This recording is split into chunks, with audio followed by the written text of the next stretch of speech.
बैठल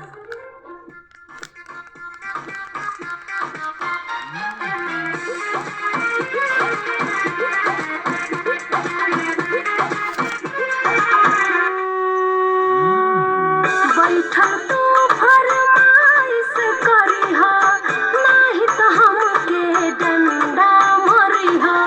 तू ही त हमरो अनजल दाता, परम पूज्य तू भाग्य विधाता।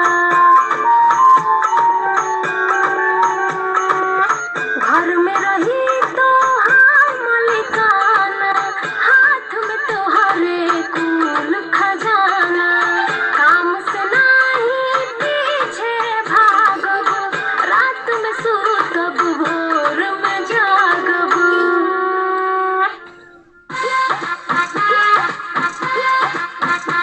अरे कौनो काम में करब ना आनाकानी, हम गोड़ धरतानी, माफी दे दो।